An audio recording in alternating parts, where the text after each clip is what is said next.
Friends, welcome back to Happy Home Makers Kitchen. இன்றைக்கி வீட்லேயே icing sugar எப்படி பண்ணுறதுன்னு பார்ப்போமா.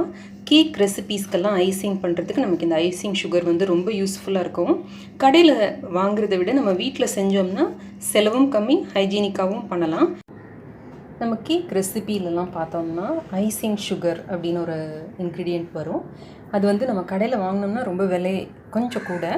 இதே வந்து நம்ம வீட்டில் ரொம்ப சுலபமாக ரொம்ப கம்மியான செலவில் பண்ணலாம். எப்படி பண்ணுறதுன்னு பார்ப்போமா. இதுக்கு தேவை ரெண்டு இன்க்ரீடியன்ட்ஸ் தாங்க. நம்ம சர்க்கரை மற்றும் மக்காச்சோள மாவு அல்லது கார்ன்ஃப்ளவர், இதுதான் தேவை. 1 கப் சர்க்கரை எடுத்துக்கிட்டோம்னா அதுக்கு 1 டேபிள் ஸ்பூன் அளவு மக்காச்சோள மாவு ஆட் பண்ணோம். இப்போ இதை வந்து மிக்சியில் போட்டு நல்லா பொடி பண்ணிக்கலாம். இப்போ நல்லா உலர்ந்த மிக்சியாக ஒன்று எடுத்துக்கோங்க. எடுத்து இந்த 1 கப் சுகர் ஆட் பண்ணிக்கலாம். ஆட் பண்ணி இந்த 1 டேபிள் ஸ்பூன் அளவுக்கு கார்ன்ஃப்ளவர் ஆட் பண்ணிக்கலாம். இவ்வளோதான். இதை நம்ம பொடிக்க போகிறோம். சர்க்கரையை வந்து மிக்சியில் போட்டு பொடிக்கிறப்ப மிக்சி ரொம்ப சூடாகிடுங்க.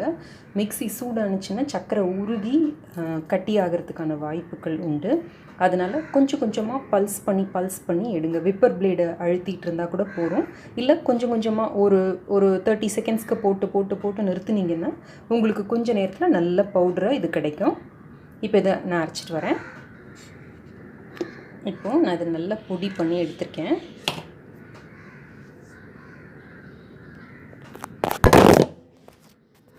நம்ம என்னதான் பொடி பண்ணியிருந்தனாலும் இதில் இன்னும் கூட சில சர்க்கரை துகள்கள் இருக்கிறதுக்கான வாய்ப்புகள் உண்டு. ஸோ இதை ஒரு தடவை நல்லா சலித்து நம்ம எடுத்து ஸ்டோர் பண்ணி வச்சுக்கிட்டோம்னா 6 மாதம் வரைக்கும் கூட இது வந்து இருக்கும். ஒரு ஏர்டைட் கண்டெய்னரில் நம்ம போட்டு வச்சுக்கிட்டா போகிறோம். எப்போ வேணால் யூஸ் பண்ணலாம். இது வந்து ரொம்ப செலவில்லாத எளிய முறையில் ஐசிங் சுகர் வீட்டிலே பண்ணுறதுக்கான வழிமுறை. ஐசிங் சுகர் வந்து நமக்கு ஐசிங் பண்ணுறதுக்கு, கேக்குக்கான ஐசிங் பண்ணுறதுக்கு ரொம்ப ரொம்ப உதவியாக இருக்கும். இப்போ இதை சலிச்சுக்கலாம். இப்போ சலடையை வச்சு சலிச்சுக்கலாம்.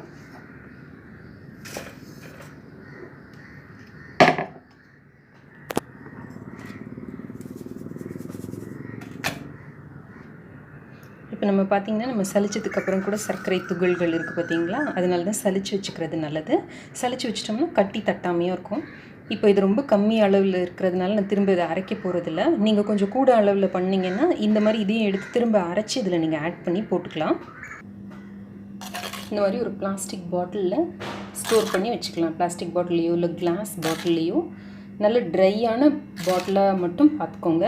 மிக்சி வந்து நல்லா காஞ்சிருக்கணும். அதே மாதிரி நம்ம எடுத்து வைக்கிற இந்த கண்டெய்னரும் காஞ்சிருக்கணும். எங்கேயாவது ஒரு சொட்டு ஈரம் இருந்ததுன்னா கூட, இல்லை ஈரமாக இருந்ததுன்னா கூட இது வந்து கட்டி பிடிச்சி போய் வீணாக போயிடுங்க. அதனால் அது மட்டும் டேக் கேர் பண்ணிக்கிட்டா போகிறோம். பாருங்கள் எவ்வளோ ஈஸியாக வீட்டிலே பண்ணக்கூடிய ஐசிங் சர்க்கரை அல்லது ஐசிங் சுகர். பார்த்திங்கன்னா நம்மளோட ஐசிங் சுகர் ரெடி ஆகிடுச்சு. இந்த வீடியோ உங்களுக்கு பிடிச்சிருக்கும்னு நினைக்கிறேன். கண்டிப்பாக ஷேர் பண்ணவும், சப்ஸ்கிரைப் பண்ணவும், லைக் பண்ணி கமெண்ட் பண்ணவும் மறக்காதீங்க. நன்றி. இன்னொரு நல்ல வீடியோவில் விரைவில் சந்திப்போம்.